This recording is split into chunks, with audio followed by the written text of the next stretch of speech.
I know you keep coming on here and you keep hearing the same message about how you can do it and how great you are. Then keep coming back. And if you just happen to miss the live, then replay it back because there's truth and the power of your tongue and what you say. I know you worked hard today. I know you put in more than 8 hours. I know you have given your family all that you can give them. You've given your significant other all that you can give them. You have given your children what you got left. And in the end, you feel that nobody hears you or sees you. But I hear you. I see you. And I can tell you that this is one of those moments where not only are you in your greatest strength, you're in your greatest moment because you're here. You stay for one more day so somebody can hear your laugh, hear your voice, see your smile, and feel your presence. But if you're one of them people where it's getting real hard, it's getting real challenging for you to just keep coming back, then reach out and get help at 988. Make a decision that not only can you live with, but those people who care about you can live with as well.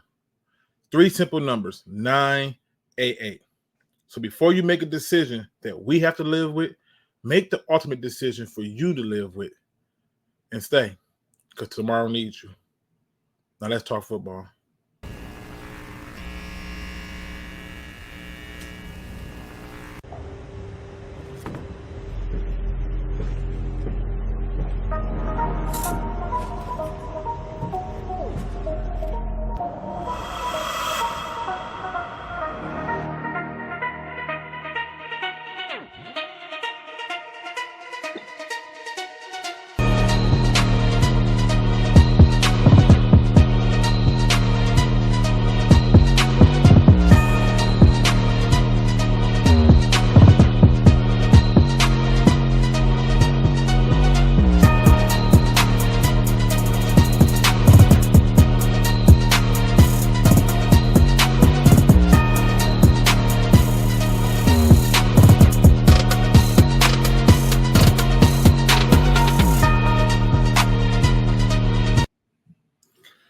Pride Nation, what up, Dolan? Welcome back to another Luke G's Field Review, where we talk all things Detroit Lions. Good people, I am happy to have you here.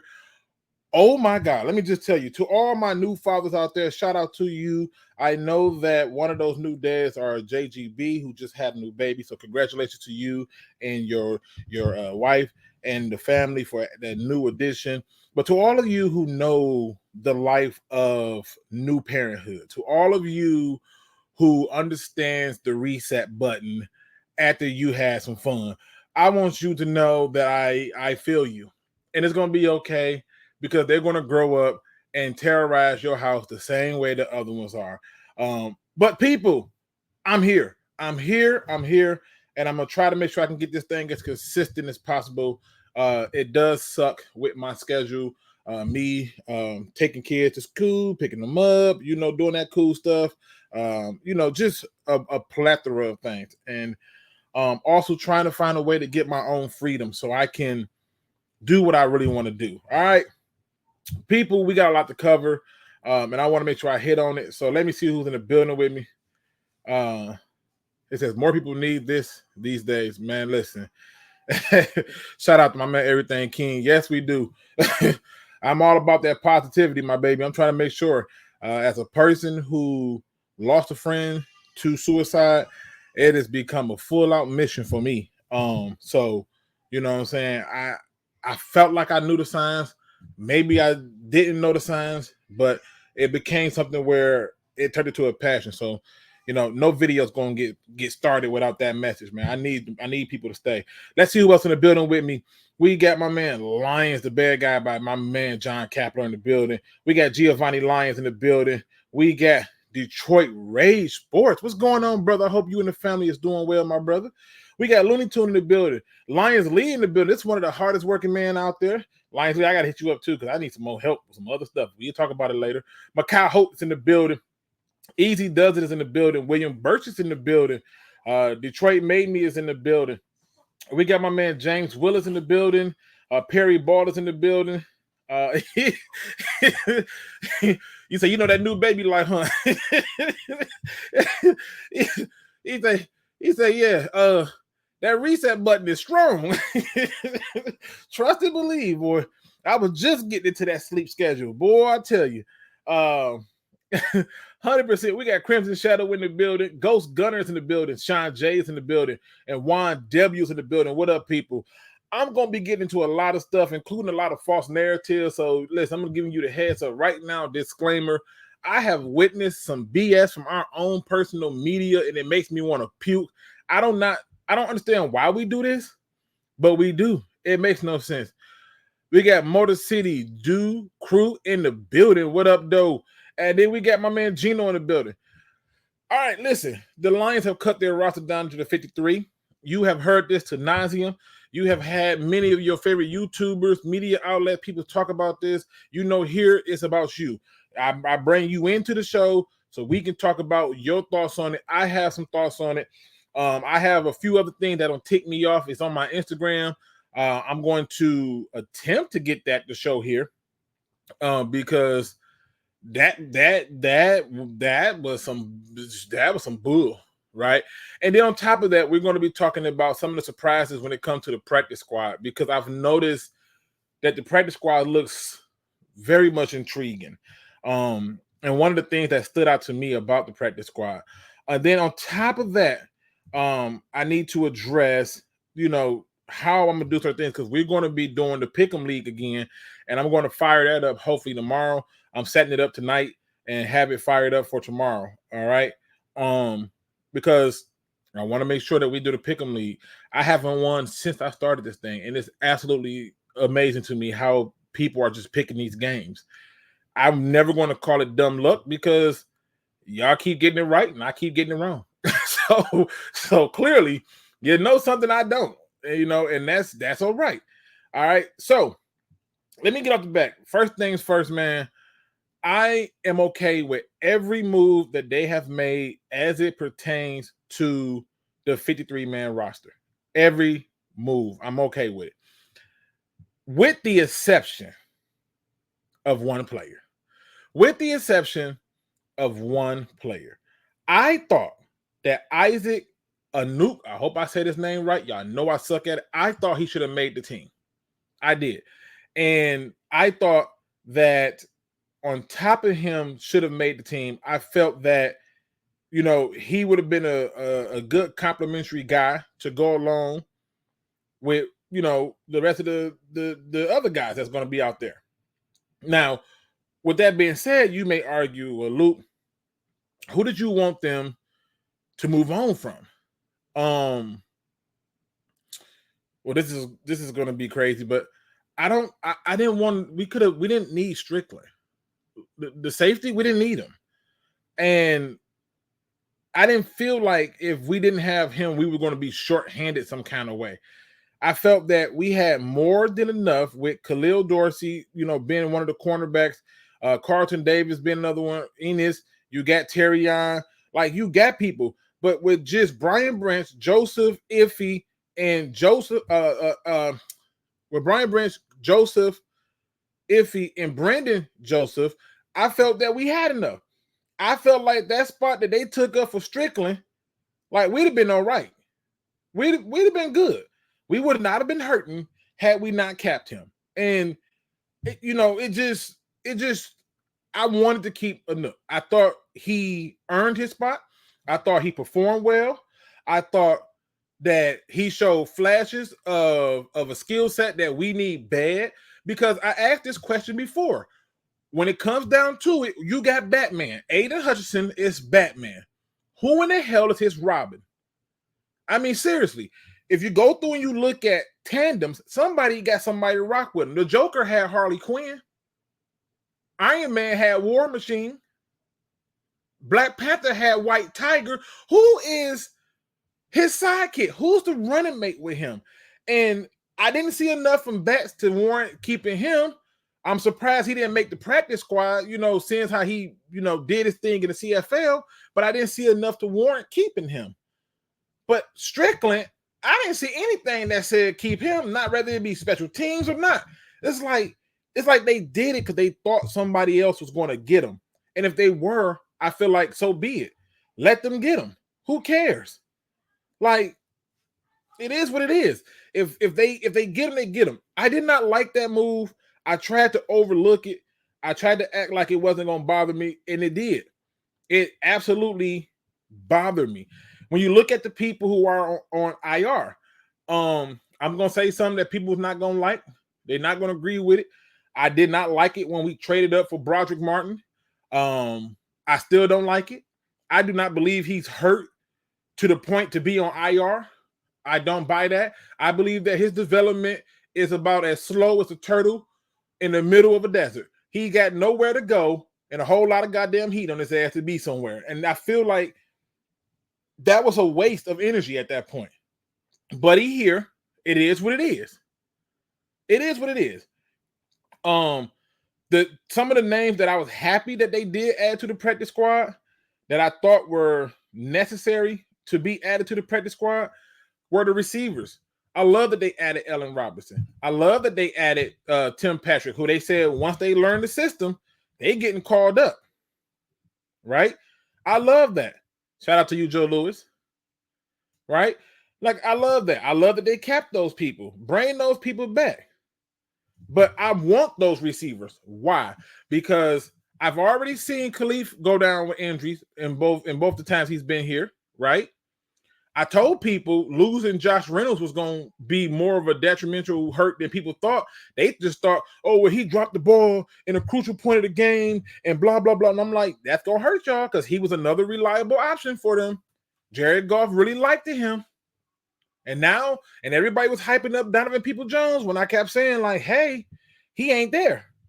But I'm okay with them bringing him back as a practice squad guy and giving him a chance to grow. I'm okay with Allen Robinson. I'm okay with Tim Patrick.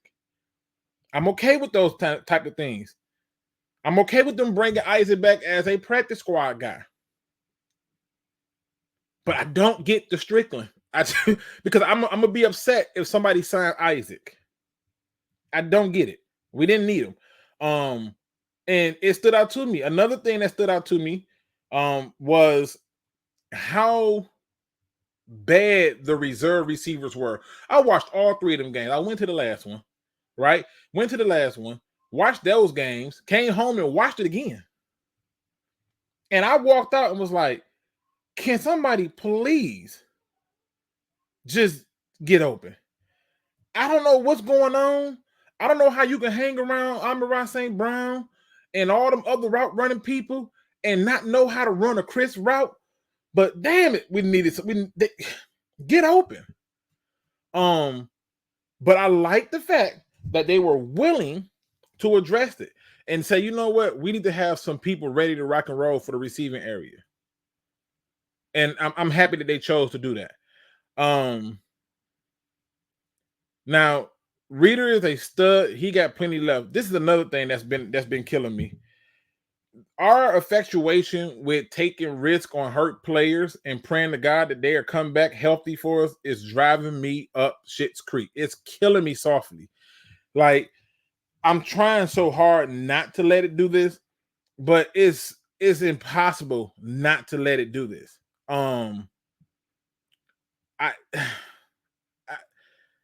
It just drives me crazy. We kept Tom. We tapped Tom Kennedy. Don't know why. This dude ain't never broke outside of the practice squad. Don't know why we keeping him. We kept Jake Fromm. Good job. I've been telling people that Nate Sudfeld ain't there for the longest. And people had to see it. And this brings me to my next point: how our media decided to go after Hendon Hooker, all because we paid Jared Goff. And the fan base who followed suit on it, making it seem like Hendon Hooker was used goods and hot garbage and trash and a backup at best. And it's going to be somebody in here who's going to still challenge me on it and still tell me that, hey, he still is a backup at best. No, he's not. No, he's not. There was things he did in that game that I'm telling you that it's a veteran mentality to know how to escape the pocket when all around you falls apart. And I felt like, Nate Sudfeld was a scapegoat for people to feel better about a pick that many people didn't understand if you were just going to keep the quarterback. And it is what it is. The Kyle Pico. I know the story. I know what's going on with him. I don't know why we brought him back to the practice squad. I don't know why he had a roster spot. I don't. And if he's the only one we get for nose tackle, find somebody else. Or better yet, how about that guy you invested in and Broderick Martin actually step up? Just saying. You know, just saying.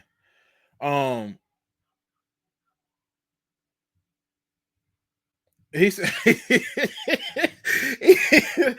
can we let them snap the ball before we start complaining? Damn, go Lions. We're not complaining. We're evaluating. This is an analysis of our practice squad and roster moves. That's what we do. You know how when we get all hyped when every player come here, they're great.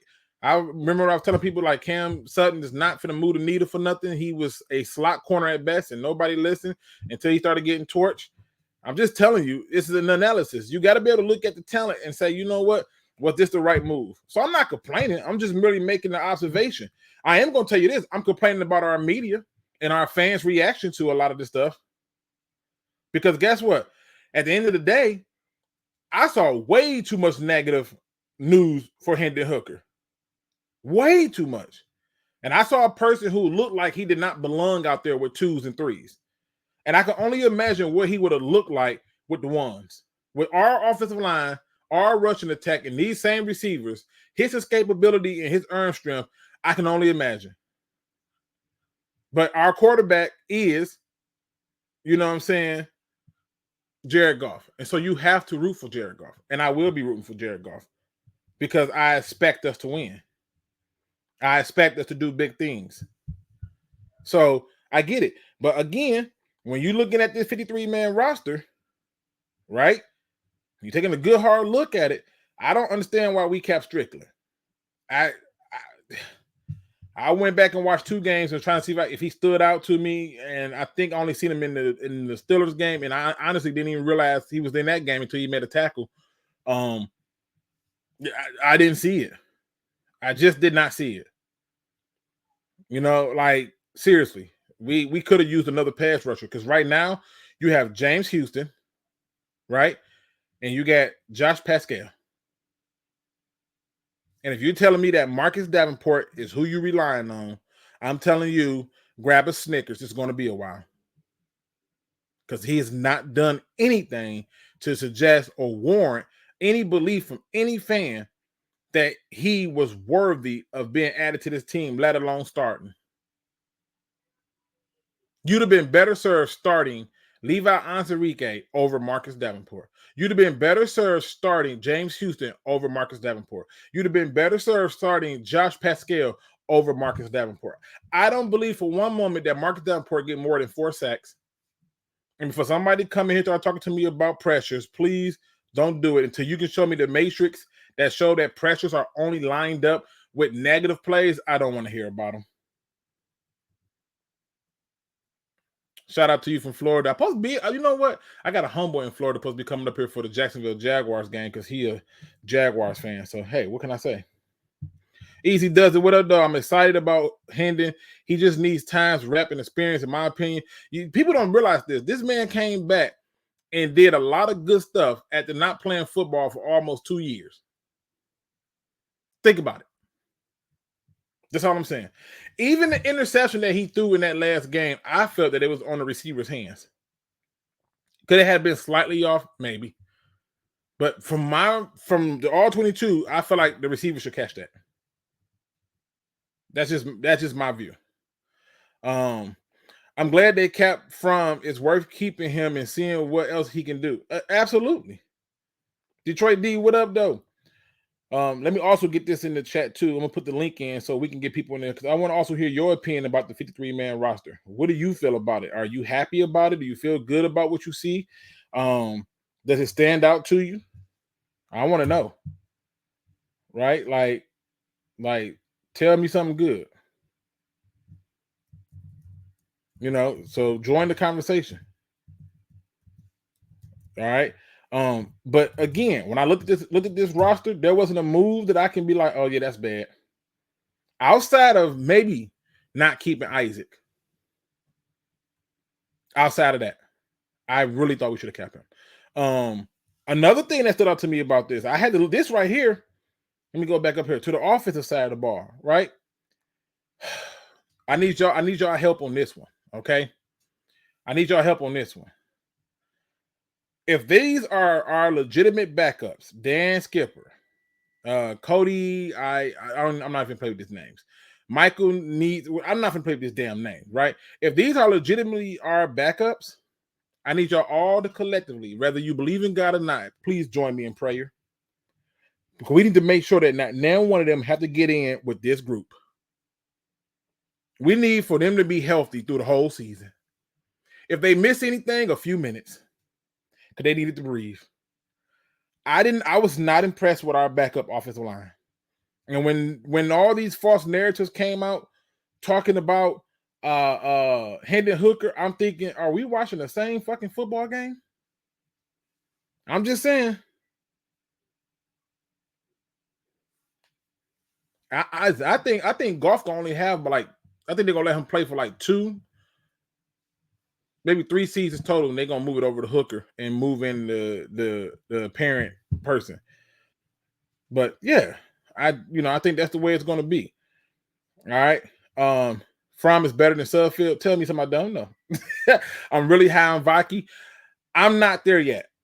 I think he did some good things, but I'm not there yet. And I think my reason for not being there yet is because I needed a bigger sample size. I love his one cut ability and everything like that. But I'm not there yet. My first guest is in the building, Detroit Rage. What up, though? What's going on, y'all? What's How's it going on, going, Luke? man? It's been a while, man. How are you been? I've I've been worse, but I'm good now. I'm I've actually been doing a lot of soul searching. You know what I mean? A lot of self growth. You know what I mean? Well, that's a good thing. That's a good thing. I'm listening, man. it If is you a can't good thing. evaluate yourself, then how somebody else going to evaluate you? Exactly. So Talk, it's talk just to been me. Talk to me about the Lions' 53-man roster and what's going on with the Lions. That you like. Tell me what you like and don't like so far. We all haven't took a right, snap yet, but what do you like about the right, roster right. so far and don't like? All right. So what I found was man, we really had a lot of talent in the running back position that we weren't going to be able to sign. That was disappointing to me because that there was some talent there, and I was like, wow, you know what I mean? It's a good problem to have. You know what I mean? When we used to have people like Theo Riddick, and we were excited about Oh having yeah, them.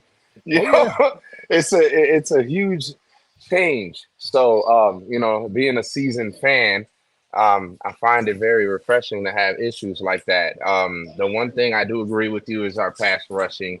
Um, for some reason, I remember a point in time when James Houston was doubted as being equally as a force, if not better, than Hutchinson. And now we're hearing that he's having a hard time trying to keep a roster spot. And luckily he made it. But it's a thing where we need to see production uh, from these diamonds in the rough. We're coming across an issue where he's becoming a James Hyder. You know what I mean? Or what was his name? Kerry Hyder. What was the guy's name? Kyrie Hyder, Yeah, or something like that, or Kerry something Hyder, like something that. like that. Yeah, Yeah. that's how little of an impact he made. He was good for one season. After that, done. Tired of hearing these kind of players surfacing in Detroit. It seems to be kind of like the trend that is always happening to us. Just like you said, also we have this terrible ability to sign players and hope that they're gonna turn out okay when they heal. And historically speaking, that's never worked out well for us. So I just, I hate being a pessimistic, especially now that, our franchise is turning around. Everything's looking good, and it's hard to find reasons to look at it in a negative light. But as of right now, I see us having the exact same record that we did last year. I predicted that record. I've been predicting them Okay. almost spot on every year. And I honestly see us going back to the NFC championship game. Anything less to me would be failure. That's just how I see it. But that's a good thing to have. I believe that it's a good thing to have a high expectation Yeah, when you've already seen that they can do it. So like if it would be weird for me to see like Shaquille O'Neal box somebody out and then him tell me he can't do it. But I've seen you do right, it. right. I've seen you do it. I expect you Yeah, to do it again. yeah. So when I hear these pros talk, and they're predicting Green Bay to have a better season than us, or some of them Oh man, listen, you people know, even get as crazy as thinking that the Bears are just gonna all of a sudden come out from the basement just smelling like roses. the It's Bears just is our biggest threat though. I really do believe that. be that as it may, right? I believe that we made the adjustments enough in our secondary to kind of nullify any kind of option.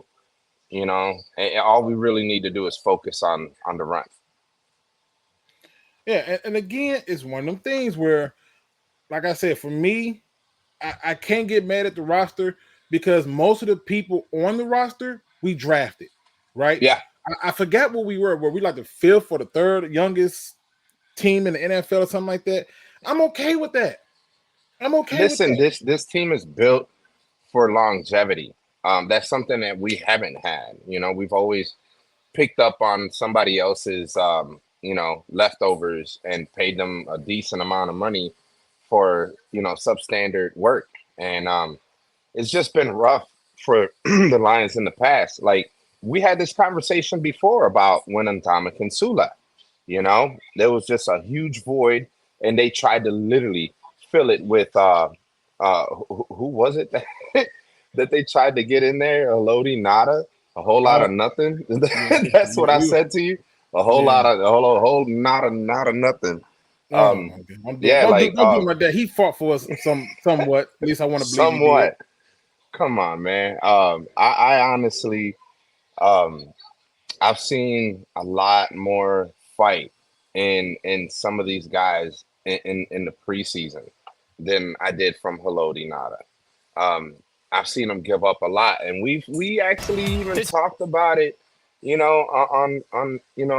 on the show where none of the push was there. There was no blocking. I mean, no run stopping, and so yeah, like he never really posed himself as a threat to even get any sacks whatsoever, let alone stop the run hardly. You know what I mean? Like we were holier than Swiss cheese then. You know what I Well, mean? Like it's one of the reasons why I have been posting a lot of community posts showing our old players to the new players and where we had success in those players, but not the right team around them. And so right. I show these comparisons to see, like, hey, did you know that these stats were like this? Did you know that? And I'm amazed at the number of people who was like, yo, I didn't realize it was this close. I did a Lean McNeil and I compared him directly to Sean Rogers because that was my comparison that I had for him. And I was like, look at the numbers. They're very similar. Sean Rogers obviously has like 1.5 more sacks, but sack totals is there. The solo tackles were higher for Sean Rogers, obviously.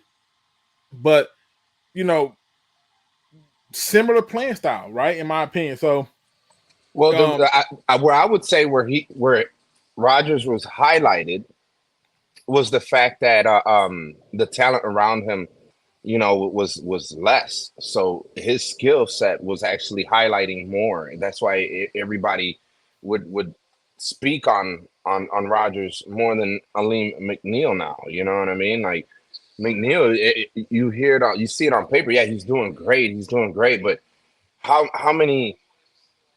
often do you see or hear like Aleem McNeil like really really paraded?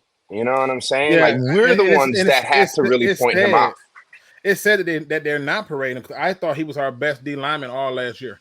Yeah, I Yeah. know people gonna say, "Oh, even over Aiden Hutchinson." Yeah, he caused so much havoc just up the middle, and nobody understands how crazy it is to Hmm. cause that much havoc up the middle versus from the outside. But when it's up the middle, it changes everything. It changes the whole dynamic of the game. Everything. And this is why people like Warren Sapp and Aaron Donald were so scary good. Yes. And you're committing 2 and 3 people to them because it's like, bruh, they are causing too many problems up the middle. We can't even see the play because they're coming in their face immediately. So yeah, all of that is going down. And again, it's one of the things where, like I said, I just wanted to put it out there for the people, talk about it, get it in there, and get it done. I do got to switch gears a little bit, but I want to shout out my man Lance Malone, who says to follow me. He says, Niners fan here, I think Detroit has a real chance. Shout out to you, sir. Appreciate that. Appreciate you coming up in here checking us out. I think it's a fair thing. Wait till you see this video I'm finna play. I also see we got a guy in the back, Crimson, but it says your device is not connected. I have no clue what that means. No clue. But if you want to, feel free to join the conversation. The link is in the description. So all you got to do is join.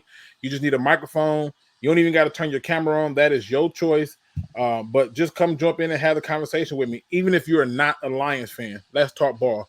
Lester White says, "Isn't it great that the only real personnel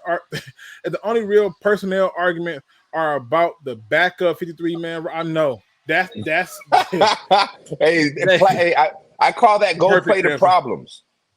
Yeah, listen, I'm not mad at all about it. I like the idea of it, and it is what it is.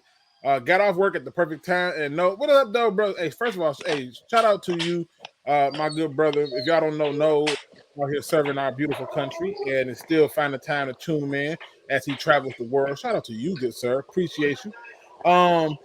Dark Twerk said, I thought Nagata did well for us for what he was at the time, and that's the problem. You see, when you go and get like the Walmart brand vanilla ice cream, and then you go get like a Bluebell or Blue Bunny vanilla ice cream, you taste the difference. And so we never had a chance to taste the difference, right? You know how you go in a grocery store and then it's like there's the Fruit Loops, but then there's the store-bought brand that's like the Fruity O's. Yeah, it's a big difference between Malto Meal and Captain Crunch. Yeah, they don't taste the same. So that's what it is. Shout out to you, Kobe. What up, though? And one funky Lion fan is in the building says, "What's good, Luke? I'm going to have to watch this later, but yeah, we live in the first world problems now." Yeah, it is what it is. All right, so listen, I do want to get into this video. So just hold tight. So you can stay right here, and I'm gonna bring Crimson in too. Crimson, I see you over there getting your chef on. Take your time, brother. All right. This video dropped literally, I think, today. I have posted on Instagram at least two parts of this. Let me just get it into you. HQ, we are 4 wide. Chris Hassel, I gotta skip. So they got this guy here, Pete, whatever. I gotta get right to the part that I need to talk about because Pete was tripping. Okay, hold on. Let me see if I can find HQ, it. We are 4 wide. Chris. Oh, wait. Hold on. Gotta make this thing full. Boom. All right, people. Pete was tripping. This is how Pete got the AFC playoffs going. This is his early prediction. I want to preface this whole conversation by saying the following, okay? Every person is entitled to their opinion, and I respect their opinion. I respect their entitlement to that opinion. But I am also entitled to an opinion of your opinion, and I hope you respect mine. So at the end of the day, I want y'all to take a good look at this because this is what he believes is going to happen in the AFC. And the reason I'm bringing this up is because what he's going to show and what he believes is going to happen in the NFC had me asking, who in the hell is Pete Prisco? Who is this guy? Like, who is it? So he essentially got Kansas City as the number 1 team, Buffalo as the number 2 team, okay? And the AFC. He got the number 3 team as the Bengals, the number 4 team is the Texans. Okay. And if you're not following along, he's got the Texans he got the Texans losing to the Ravens in the wild card and going on to face the Bills who defeat the Jacksonville Jaguars. He's got the Jets beating the Bengals, going on to face the only team that have a bye in Kansas City. Now watch this stuff right here, just for kicks. So then I have the Ravens playing the Bills, with the Bills winning that. I have the Jets going on the road and okay. Now he has the Jets beating Kansas City and making it to the AFC Championship game to take on the Buffalo Bills, who beat the Baltimore Ravens. Now, all of this It's just what Hey, I'm checking. put me the last one in the freezer. So he got the Buffalo Bills in there. Now we're going to fast forward to his view of the NFC. In the NFC. There's no doubt, Pete, that it's an arms race in the NFC. Oh, you know what? Matter of fact, I go back a And little when I bit. look at the Falcons, I know everybody's on Kirk I go Cousins back just and a they little bit don't All right. anymore. Come So on, I'm picking Tampa. Right No there. doubt, Pete, that it's an arms race in Nice mix of veterans. Come on now, give me the skip it Well, over. when We got to the keep Lions going now. on the San Road. Is that right? Bucs All are right, on here the we San go. Am I seeing that right? Pay close attention to this, people, because I need somebody to tell me who in the hell is Pete Prisco. I don't know who he is. I just want somebody to tell me who he is. I did a little research. I heard he was a Jacksonville Jaguars beat writer at some point. I heard he covered the NFL for over like 3 decades. Okay? Totally get it. But by his guesstimation, the Buffalo Bills are going to the Super Bowl. But what I want you to pay attention to is the Detroit Lions, who he has as 5th, and the Green Bay Packers, who he has as 2, which means Green Bay won the division, and Detroit got in as a consolation wild card. Right. Now, if you're not paying attention, this will go over your head because I basically missed it my damn self. He's until saying that the somebody brought Cowboys it- won the division. He's saying that not only are the Cowboys going to win the division, they're going to beat the Eagles to take on the Packers, who beats the Rams. But then he says the Lions are going to lose to the Bucs, The Bucs, yeah. who's going to go on to face the only team, okay, with a bye week in the 49ers.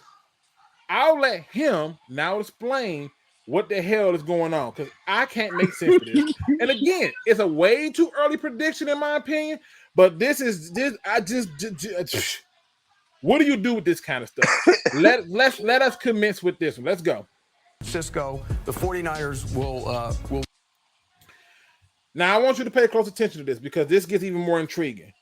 He now has the Bucs losing to the number 1 seed San Francisco, and Dallas losing to the number 2 seed Green Bay.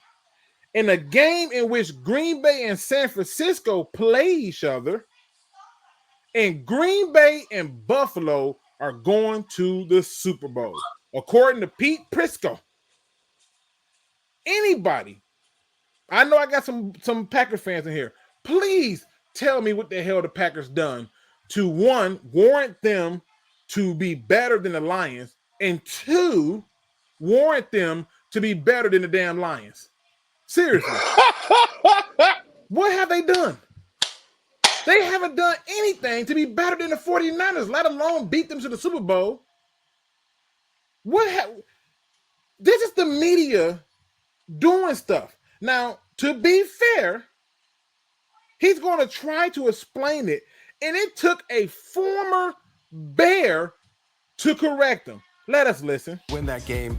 Green Bay will beat the Cowboys, and then Green Bay, who probably should have won at San Francisco last year, will go in and beat San Francisco as the 1 seed and go to the Super Bowl. I disagree with you here on the NFC East pick that you made. You had the Dallas Cowboys finishing ahead of the Eagles. I think the Eagles are loaded. They're ready to reinvent themselves and show the world why they are still a threat in the class of the NFC East. I worry about collapse. Teams that collapse, sometimes you have a problem with that. There's a disconnect, and I know their pass rush is an issue now. You know, got to get a bunch of young guys to go in there and do some things, and that's a concern.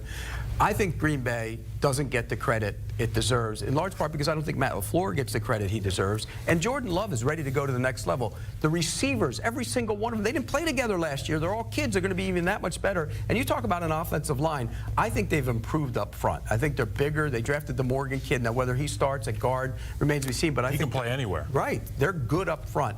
They're going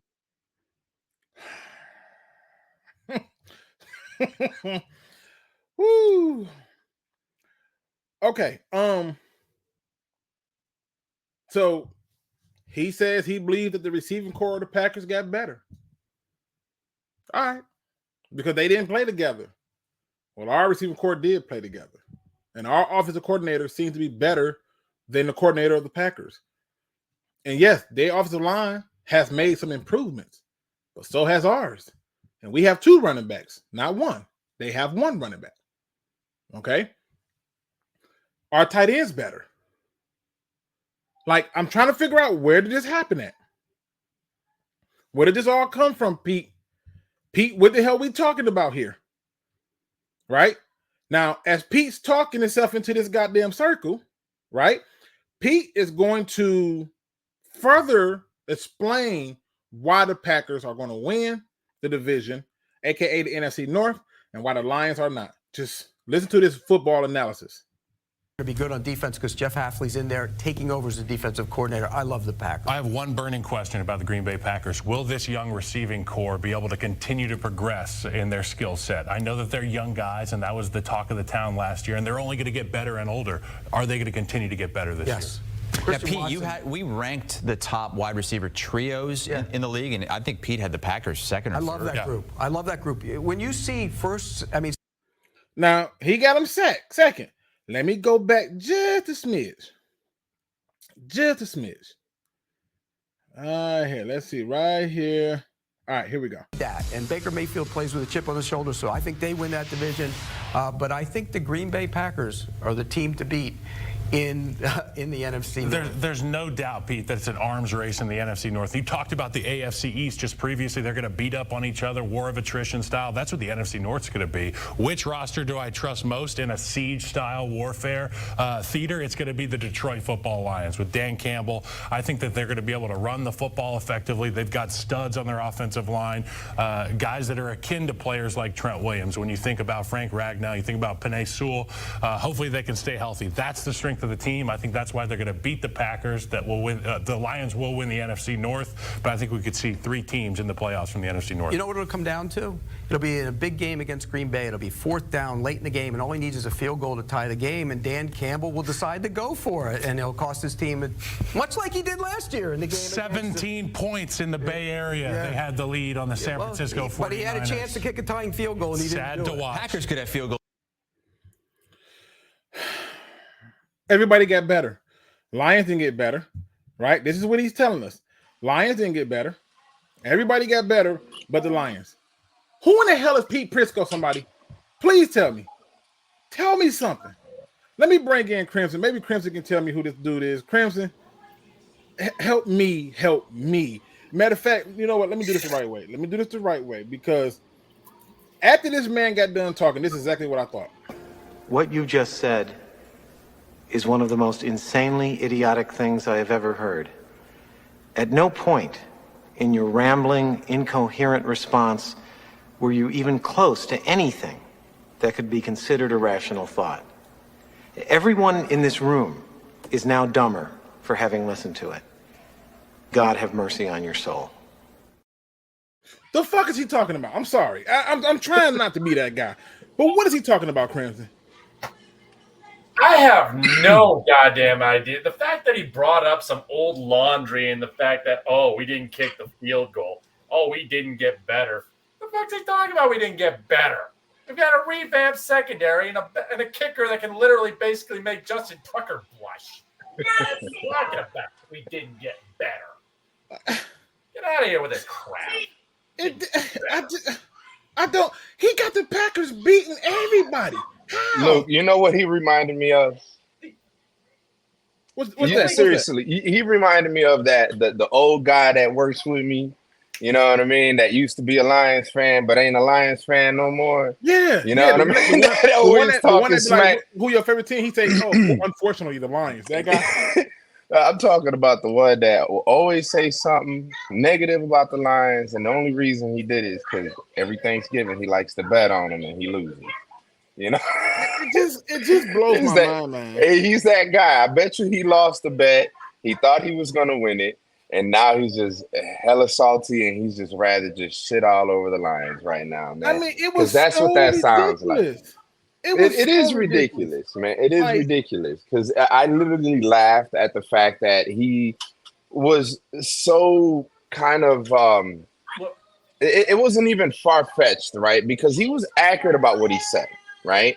Yes, but you were being petty, dude. Like, you literally were pointing out facts of maybe you probably, like I said, lost a bet to a friend, and now you just want to shit on the team, you know, on TV, and you had to be corrected by a fucking former Bear or whatever, you know, and in order to sound somewhat legitimate, because sometimes people take their own losses, their own emotions too in the hand, and they'll really say some wild stuff, man. You know? But I can understand if he gave a football analysis. He didn't give. That's what I said. It was emotional. It It was all emotional. emotion. That was an emotional It was analysis, all bro. emotions. It had nothing to do with football. It was just the emotional stuff that he wanted to talk about. Where was Now, if the you wanted to critique our- football analysis? Now, if you knew Like, he was- honestly, sorry. yeah, that sounded like he lost $1,000, man. Oh, easily. Go ahead, Cranston. Critique our health, I could see that. If he knew what he was talking about, yeah, I could see that. Maybe we gimp our way into the postseason with, all our edges hurt. Or maybe, our secondaries hurt again, something like that. I could see that because, yeah, Brad Holmes has a history of drafting injured players and bringing in injured guys. He didn't bring that up. But that's what I'm saying. He didn't talk about that. He didn't say, he never said, oh, I'm talking about this. No. What he said was, and quote, was a bunch of emotional BS for no other reason. And the only reason I bring it up now is because I genuinely was confused as to what he was talking about. And where did he come up with this? And why did he come up with this? And what was the reason for this view that has no information to support it? To show you how crazy it is, okay? Let me just show you how crazy this is. There are people who genuinely want to talk, like about football, and they give reason. Let's look at some of those people, okay? This right here is on NFL.com. Give credit where credit is due. But this is what the voting looked like for who's winning the NFC North. Detroit, 20 votes. Green Bay, 7 votes. Chicago, 1 vote. You notice you don't see the Vikings because some things ain't worth mentioning. Okay? Right. All right. But for all these people up here are saying, yeah, Detroit's winning the division. And only 7 believe that the Packers are going to do it. Where did you come from with this? They got better. We got where did you come from? And so to me, it blew my mind at how he had this going.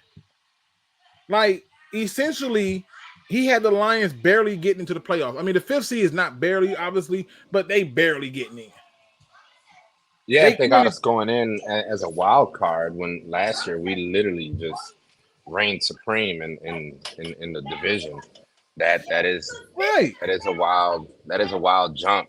You're not only saying that we're just gonna lose one game. You're actually essentially saying that we're gonna possibly go 500. You know what I mean? Like, I don't know. It's not coming from a place. It's not coming from a place of football analysis. It's like who hurt you? And I'm sorry. I'm sorry that they did this to you because you didn't deserve to be hurt like this. Right, this ain't how you address it. This ain't it. This ain't how you show your frustrations. There's a lot of ways you can do it. This just ain't it. I mean, everyone keeps telling me, like, Green Bay fans keep saying, oh, we're going to be so much better because we fired our defensive coordinator. They keep throwing that guy under the bus saying that's the reason why they didn't move any further in the postseason. That's such cap. It is. You already had one. And again, I'm trying to be objective here, people. I'm taking the emotional stuff out of it and being objective. When I say that my biggest fear is the Bears, I mean that. I mean that. Because the one thing I can tell you is when it comes to the Bears, guess what? The Bears have already shown me with a Justin Fields that we have a hard time stopping mobile quarterbacks. And I've watched Caleb Williams, even though it's preseason, it looked like he was not missing a beat. Unbothered by the pressure and moving around. And that is going to be a serious problem, in my opinion, for us. It really is. I need you to understand, Luke, this guy's coming in right now. The only time that he's seen a professional type speed environment on the defense has been a very limited amount. Once the real season whistle hits and he sees starters out there full time, it's gonna be a whole different ball game. And honestly, man, like every single rookie quarterback that's come in, I mean, aside from like think Cool Joe, you know, I don't see any of them really hitting hard like that, bro.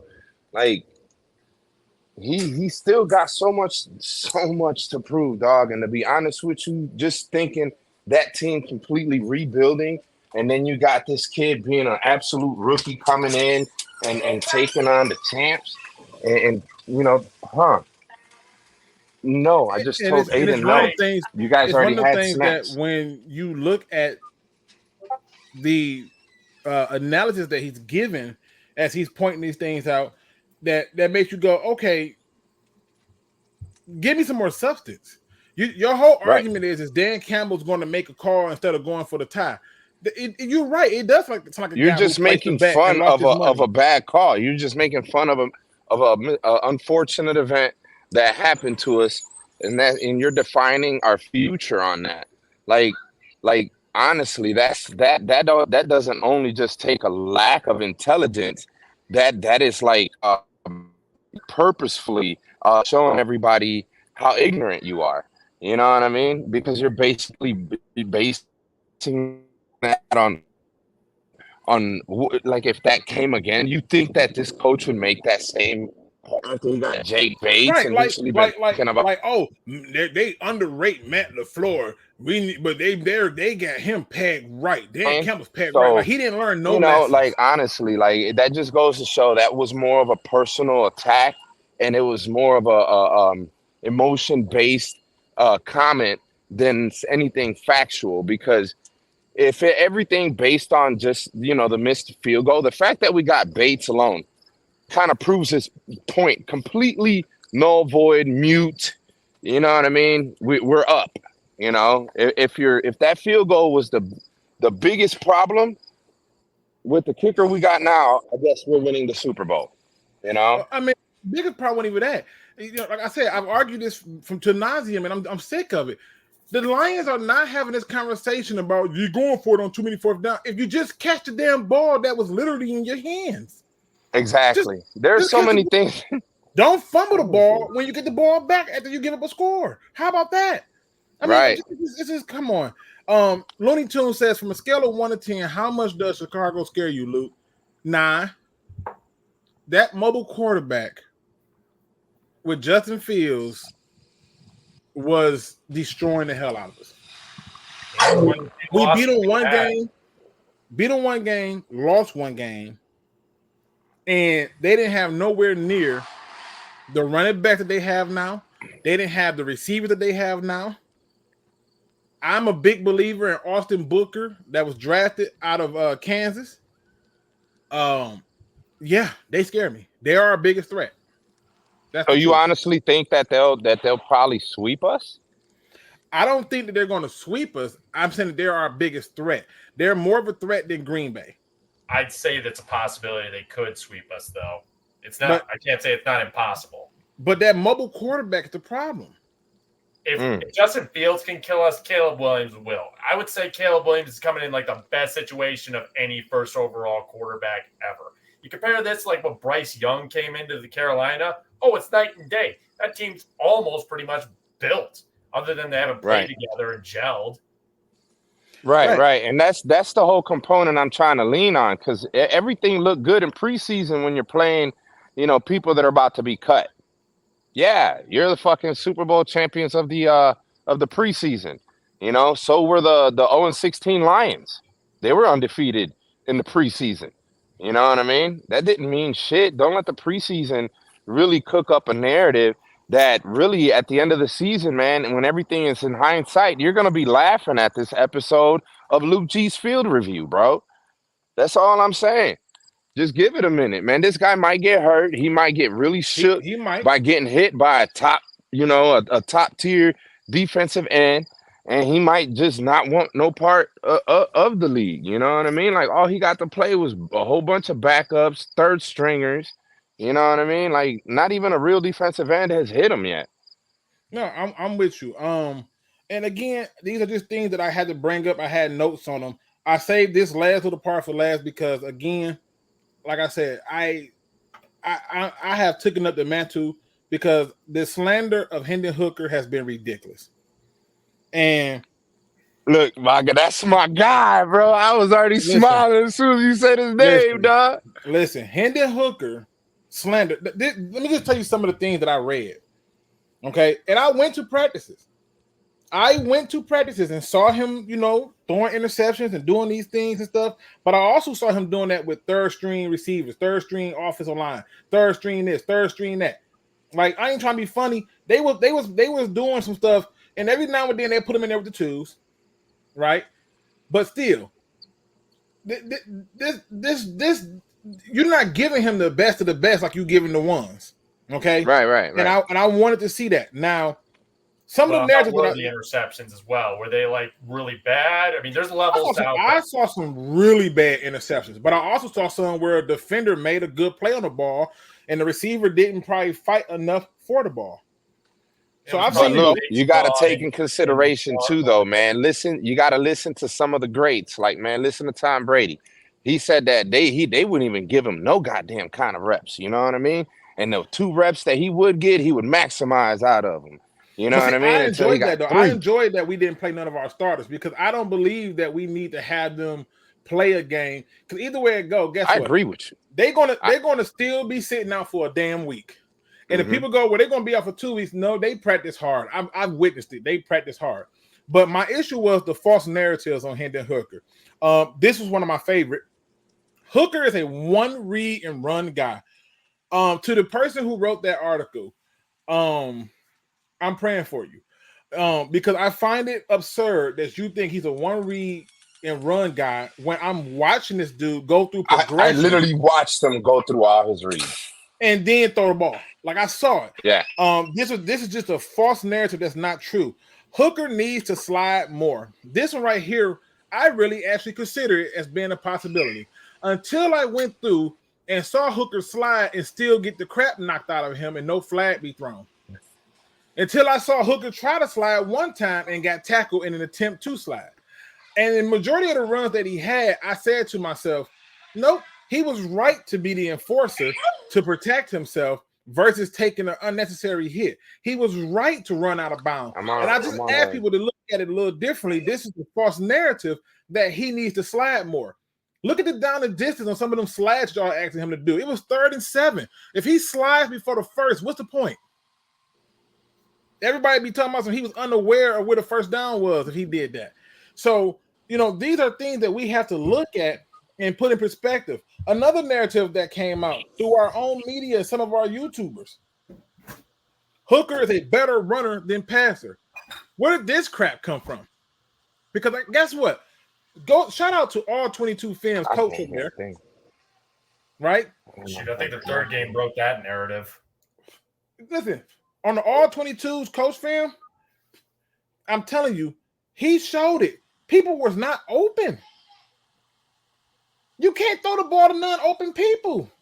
I'd say that's good decision making then right there and then. 100%. Now I don't know what happened to Rage. Rage, if you can hear me, let me know. Put a hand up or something to respond. But I don't think Rage can hear us. No, he can't hear us.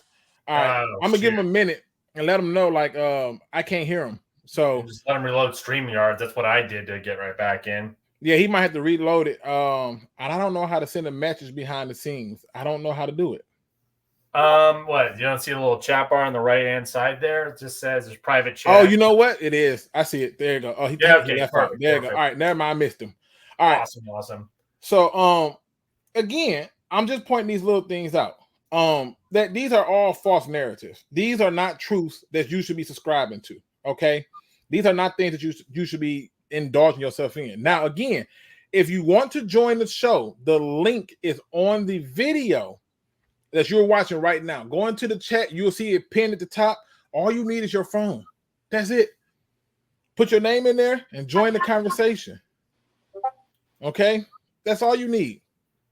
All right. Another thing that I wanted to point out, as it pertains to, the Detroit Lions in this season, and basically being at the starting point. the Lions have made a conscious decision not only to not play as starters, but to make the practices that they had in joint practice the game for the starters. So before somebody get to talking about how people are rusty and cold, remember they were doing joint practices with teams and getting their work put in with them. Okay. Did we do this last season too? We didn't start our starters, and they complained about it last time. Every year, bro. And every year I got to go in and bring some objectivity to it because it's ridiculous. Okay, it's absolutely ridiculous. And if you in the chat, leave any questions you have, put them in there. I'm answering those as we go. Lester White says different types of mobile quarterback field runs to score. Caleb runs around a lot. If college is a gauge, William puts the ball on harm's way with his creativity. That's fair. Is that like Carson Wentz when he plays hero ball? Right, but it's just one of the things where it's like I get what they're saying, and I feel like that's a fair assessment, right? The difference is he's still mobile. And if he needs to run, he has shown me that he has the ability to think and run. Hell, our quarterback has shown us that he has the ability to think and run. And so I'm just saying, we have to look at those things and say, you know what? Are we succeeding and stopping that weapon from the teams in the division? With McCarthy being out, you don't got to worry about them having no mobile quarterback. Sam Darnold ain't running crap, okay? But Jordan Love can run, right? Yep. And Caleb Williams can run. And so those are things that concern me. I pray to God our O-line stays healthy because I was not impressed with our backups at all, man. And there's one thing I don't trust Goff to do. It's be mobile. And he's not asked to be. With that offensive line, he's not asked to be. Would it be nice to have that? Sure, but we're not. Hatter House says, what up, though, from Southern Cal? Go Lions. Whose house? Lions house, baby. Let's go. Jay Third says, Lions know what they have in Hooker. That's why he's the new backup. Yeah, but the media was so disrespectful to him. I'm telling you, go out there and look it up. People was talking about he didn't do enough to earn his spot, and that was as recent as the last damn game. There were people who was literally saying that he didn't do enough to earn his spot in the media. Shoot, how much praise forever, right? Sudfeld? And I literally posted a video as soon as I seen that guy hit stick somebody like Matt Stafford did back in the day. Remember when we was all going crazy about that Matt Stafford hit stick? I forget who he put it on. But, man, that was the nicest quarterback hit stick since that one. And I think it was the Titans who did that too. I said, damn, man, that was amazing. And I literally had to talk about it. So I don't know. I don't know what they're talking about. To be honest with you, Studfield, man, I found it so much easier to criticize him than anything because Hendon Hooker was the only bright spot I found in the quarterback position in the preseason. He literally made the Lions game enjoyable to watch, literally enjoyable to watch. So these guys, they're just so hell-bent on trying to push this narrative that the Lions are trying to make some mistakes for some reason, some way, shape, or another. I don't know what their ultimate goal is, but I mean, we all kind of see through it. We've been seeing through it for some years that, Detroit sports media is absolutely terrible. They don't give the team a fair shake. And honestly, any kind of national media doesn't give Detroit teams a fair shake. At least the Lions, BD Buster asks, do you think the new kickoff rule is why they capped so many linebackers and safety? Honestly, so no. Ugly. I hate that rule. No, so you know what? And in fact, I think the reason they did is because of the amount of times that they play that 4-2-5, right? This is true. And so you need those extra DBs, and I can see why. Because think about it, right? If I bring in Iffy, I got in Kirby, and I got I don't know. Let's say I put Brent at the outside linebacker. I got Terry on the other corner. I got Davis at one corner. And then I decided to do a hybrid linebacker where I can now bring in, say, Strickland or I don't know who you want, Brandon Joe. I can do that. I got options. I think the new kickoff rule is just something that they have explored, and I saw them in the practices that I went to really explore it. I saw J-Mo taking kicks. I saw Gibbs taking kicks. I saw what is his damn name? Alexander? No. The new rookie from Illinois, Williams. Isaiah. I saw him doing. Isaiah Williams. So they were giving everybody a shot in practice at these kicks, but it was the thing they were doing in the practice that I don't even want to say, just in case somebody out there scouting, that was very creative. And I went, oh my God, that was so work. So no, I don't think it's because of the new kicker rule that they did this. I think we needed the linebacker depth. I think we needed the DB depth. And just like we needed the receiver depth. But I would have so much rather not had Strickland and Cap Isaac, Canuck or however you pronounce his name. I think. I'm not. Listen. Yeah. You know I'm not finna botch nobody's name unless I'm finna botch their name. I mean, we had a player called Wild Girl. I said, what the hell is that? God forbid you become a hockey fan. I'm listen, don't listen. And that was my dad's sport. You know, his favorite sport was hockey. You know, man, I'm gonna send you a bunch of hockey names just so you can. I'm not gonna play with it. No, you're not gonna embarrass me today. You're not gonna embarrass me. Easy Does It says stadium is going to be rocking. I don't think it's going to be as close as everyone thinks. Me neither.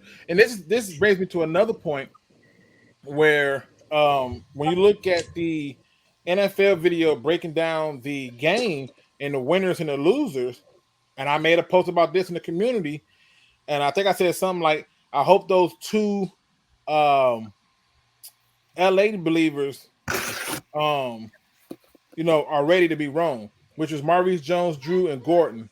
But all of them had close scores: 26-3, 24-3, 24-3, 24-20, 23-20, 24-23, 34-30. And I'm thinking to myself, what? I said, listen, just go back and listen to the Matthew Stafford and McVay interview. They said that they went to a Super Bowl and it was louder at Ford Field than the Super Bowl. If you don't believe that the stadium is going to cause a problem for a lot of teams, look no further than the preseason. Since when do you ever heard of a team in preseason stadium causing other teams a false start? Like, bro, it's going to be a whole different atmosphere here. And anybody who comes and play us with every win is going to have to just basically learn to play without talking to each other. They might as well go ahead and learn sign language right now, because I'm telling you right now, they already proved that they're ready and revved up to go act the fool. So I agree with you. Giovanni Lyon says Detroit is going to lose to the Rams. Matthew Stafford has great rapport, and Detroit defense will be playing together for the first time. I mean, we beat them before. I mean, listen, I'm just going to throw this out there. Luke, if you look on my channel, one of the latest videos I posted was when we beat the Rams in the playoffs. You know what I mean? Like, bro, it was a glorious day for me. You hear me? I cried. Like, I promise you, man, that will not happen. Like, we are not going to lose to the Rams. Like, no, we already, I don't need. I feel like the fact that that is Matthew Stafford, okay, the fact that it's opening day, and we are expected to win the Super Bowl according to Sports Illustrated. Shout out to them. Yeah, I don't see us losing to the Rams. I don't. Yeah, I don't see us. Yeah, I don't see us at all losing to the Rams. Honestly, if we don't make it to the NFC Championship game, it is a failure of a season. Like, honestly, I don't see us losing an extra game that we did last year.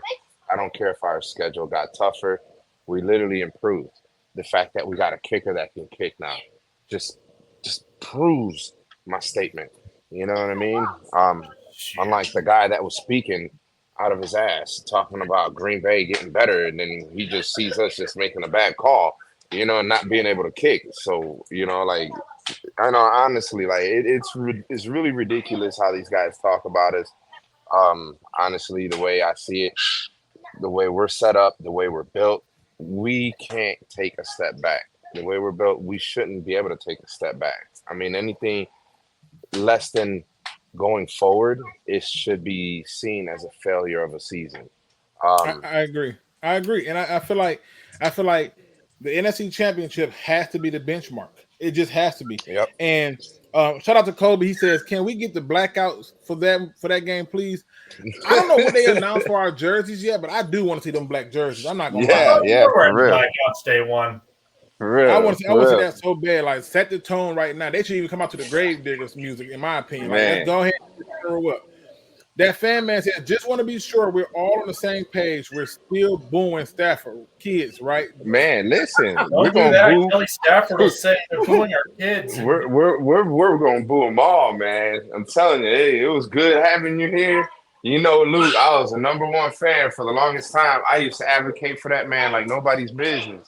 But when it came to winning and losing and having to pick sides, man, listen, I was wearing a Lions jersey, not a Stafford jersey. You hear me? Absolutely.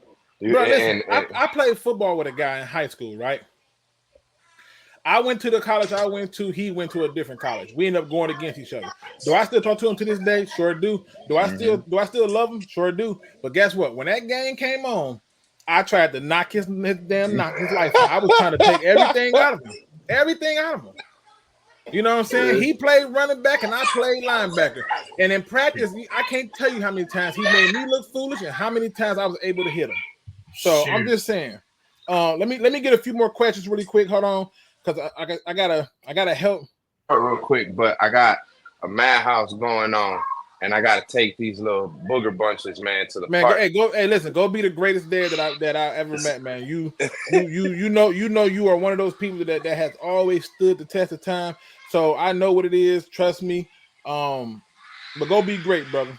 I appreciate you. You guys, I want to thank you for allowing me to be on the channel, for listening to my nonsense, and at least listening to me when I make a little bit of sense. If you guys can, please show me a little bit of support. Go on my channel.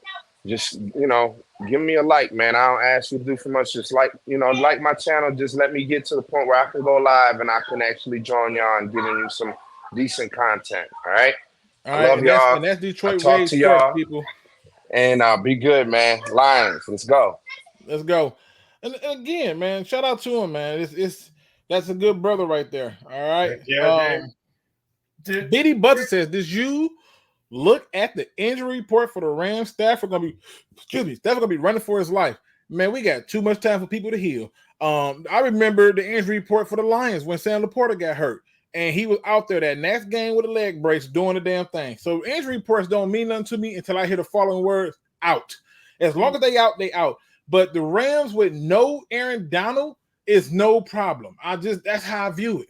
Shoot. Remember the first time we played Stafford when he was a Ram? We almost beat him even on that team. And that team was terrible. So I'm not scared of the Rams. And they were a lot better. That was a Super Bowl team. Yeah, hey. It is what it is. Like I said, I'm rooting for certain things, but I'm not going to be ridiculous about it. I hope Kirby Joseph comes back to haunt him because he's over there telling him that he was dirty for that one hit that took out their tight end. Hey, nothing in the rule book. What do you want him to do? I ain't mad at it. People keep telling me Kirby Joseph's dirty, and I'm like, I got a Giants fan that keeps telling me that Kirby Joseph is the most dirty player in the NFL. I'm like, what's crack are you smoking? He's not even the dirtiest player in Lions history. Justin Fields said Kirby Joseph, and he said Alex Anzalone is dirty, and Amon-Ra wasn't having it. He was like, that's not true. No, they're not. Nick Fairley and Ndamukong Suh in their prime. Oh my God, he'd make them blush. Dirty. First of all, listen, this is going to be unpopular opinion. I didn't think Nick Fairley and Ndamukong Suh was dirty at all. See, this is a problem with people. We fall in love with the choir boys and we get excited with the bad boys, but we only get excited with the bad boys when we feel like it's not bothering our team. I was a huge fan of Vontaze Butterfield. I thought it was amazing when he broke jaw when he hit him. And I thought it was amazing when he got cracked back by Juju Smith. And I thought that was still good. It's part of the game. You want a bad guy. You know what I'm saying? Terrell Suggs used to come out with a Bane mask on, okay? Ray Lewis came out with this dance and would hit you so hard that your kids felt it. Like, We need bad guys. And I'm not looking for people, to do anything different, but I like our bad guys. I wish we had a bad guy now. I mean, Bounty Gate, for God's sakes. We're talking dirty. We go back to Bounty Gate. Oh, starting left tackle is suspended and no AD. Yeah, but guess what's going to happen? They're going to just rotate the tight end to that side to help out. So that means that our Robin the Batman got to show up. Yeah, Hutch has got a history of being shut down by tight ends. It's just one of them things. Yeah, but the Rams now got Jonah Jackson starting at center. Let's go. Did they really put him at center? Wait, can he play center? I don't think he played center for us. But I'm just saying, did they really put him at center? Now I got to go and look. Damn it. You did it to me. Let me go look. Glasgow. Let me go look at the depth chart. What? There's no way they did this. How beaten up is their O-line? Jesus. I'm hoping guys like Mekhi Wingo show They up. really got him at center. What the holy shit? Hey, listen. If he can do it. He can do it. I don't have a problem with that. He can do it. But damn. That's that I did not see that one coming. No. I didn't know he was playing center. I thought he was going to be the other guard opposite of that dude from TCU. What's his name? Avila? Who's their main center? Or was he supposed to be the main center? I was. That's what I got. I got nothing. So it is what it is. Shout out to Lance Malone. He says no love for Stafford here. No, we have love for Stafford. When Stafford retires, and I'm gonna be the first one to tell you, I have whole video. I started my whole YouTube career defending Stafford. When Stafford retired, even though he won a Super Bowl with the Rams, Stafford will go down in the history as a Lion for me. He retires and go in the Hall of Fame, he would be a Hall of Fame quarterback of the Lions. Yes. And that's just the truth. He has not, like, you look at what he did with the Rams, that's great. They won a Super Bowl as a team, that's awesome. All the hard work, the grunt work, what built him, what made him was here. And so to me, he's going to forever be my quarterback. But week one, I hope they knock him out the game. I'm just being honest with you. Sorry. I mean, to quote somebody from NASCAR, it's like, look, I ain't saying I won't go fishing with the man, but if he comes up on me, I'm putting his ass on the wall. Well, listen, at the end of the day, that's what I look at. They not ready for us week one, not in our house. Prime time, we don't lose. And listen, people, I went to 4 games last year. 2 of the games were later. No, 3 of them were later in the year. It was so loud that I literally at halftime went and took toilet paper, wet it, and stuck it in my ears. Dude, I got tinnitus. I imagine that set my tinnitus off like it was. Listen, it was so loud on one of the plays that I looked at my skin and it was vibrating. Like it was like you ever see that old commercial where the guy sitting in the chair and the speakers come on? Yeah. It was that loud. You hear me? It was that loud. I do not think for one moment we're losing to them. Speaking of which, because I gotta help my babies with their homework. Parenthood is real around here, people. 2 teams I want to beat. I want to beat Seattle because I'm so effing sick and tired of Pete Carroll owning us. He's owned us for years. And the Titans. That's another monkey off our back we need. Because Pete Carroll ain't there no more. I thought Pete Carroll was still there. Pete Carroll retired. I'm a Lions fan, but this is now. Listen, this is gonna blow a lot of people's mind when I say this, especially Lance. Lance ain't gonna like this. I'm not only a Lions fan, I'm a Bucks and Seahawks fan. I have explained this story to nauseum. Okay, I like these 3 teams. I have liked them since I was a child. My family team is the Steelers. I am literally the outcast of the entire family. They think there is something really wrong with me because I refuse to be a Steeler fan. It just is what it is. It tells me you're more informed. It tells me Pete Carroll is gone. McDonald, the defensive coordinator from the Ravens, is now the head coach, right? And I thought he was going to make the smart decision and put Sam Howell as the starting quarterback, but he went with Geno Smith. So, yeah, I expect us to beat them too. So, it is what it is. Their left tackle is suspended. Pretty sure I heard Jeremy from the pod say it today. All right, good. Shame on him with his dumb stuff. If he's suspended, he's suspended. Let me see. Let me see. Make sure I put that. Yes, they put him at center. I swear I did not know that. That's insane to me. I was like, That is absolutely like mind-boggling to me. is Like, there center why? hurt, or is this the plan? I did not see that coming. Yeah, I got nothing. When I tell you, I genuinely am like stumped. Like, why center? I would much rather him be the guard. You know what? I don't even give a shit. They can put him on the bench for all I care. As long as we come out with a win, I don't care. True. I don't. True. I want the All I win. care about wins, and more wins, because this division I think is going to be pretty tight. Other than the Vikings, I'm not sleeping on the Bears, and the Packers will be good. I mean, I was hoping Jordan Love would be the dud, but no, unfortunately, I can't have nice things, and the Packers got to have every quarterback under the sun. Right.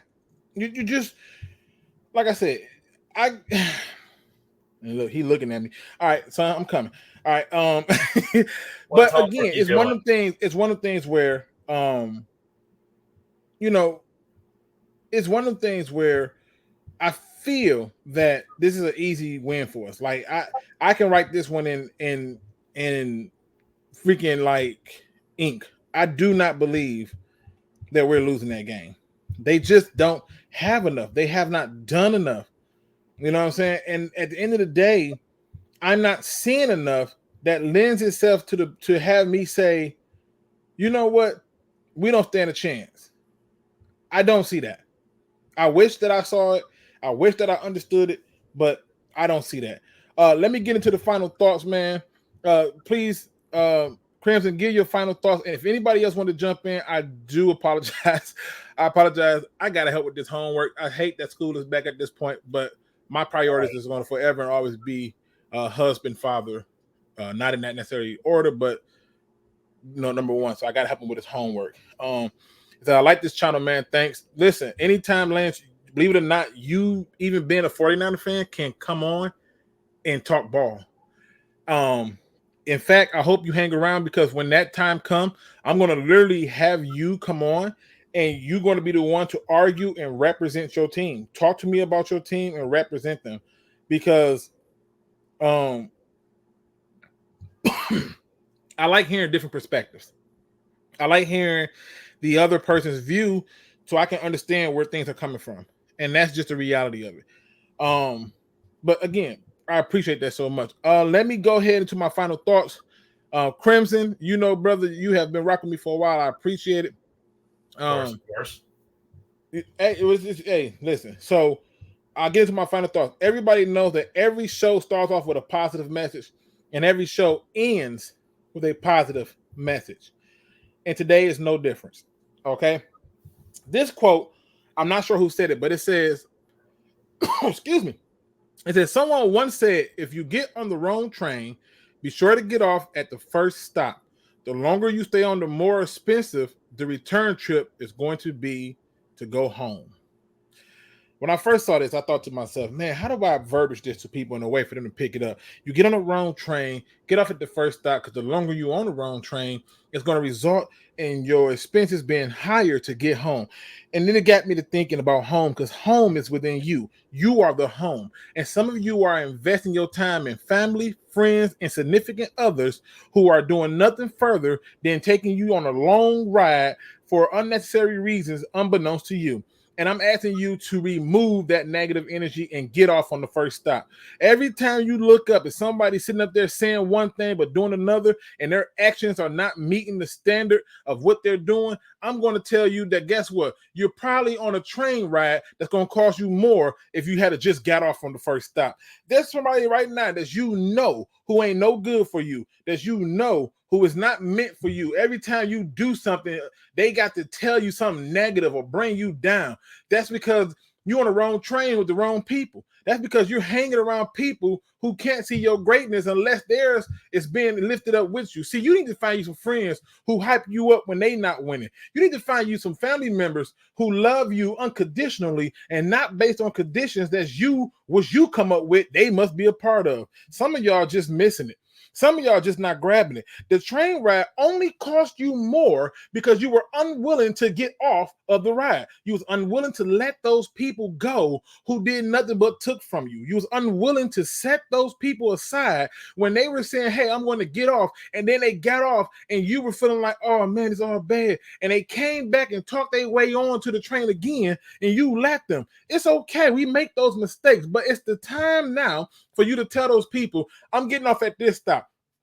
I don't care how much further you go down there. I don't care if you get off with me. But when you get off with me, understand that there's a standard here. That if you don't meet that standard, I'll put you back on that train. And with that being said, ladies and gentlemen, I'm asking you to do one thing and one thing only. Make sure that those people who are willing to travel with you, you keep them close. And the ones who are traveling with you for their own benefit, you get off on the train on them and you tell them nothing. You wave at them as that train goes away and thank the God Almighty above that you no longer have to deal with them. With that being said, ladies and gentlemen, hit that like, subscribe, notification bell. And if you don't do nothing else, don't be no chump. Please do your research. I'm out. I will be here tomorrow with the Pick'em League so we can see who can really pick these games right. And some more Detroit Lions news.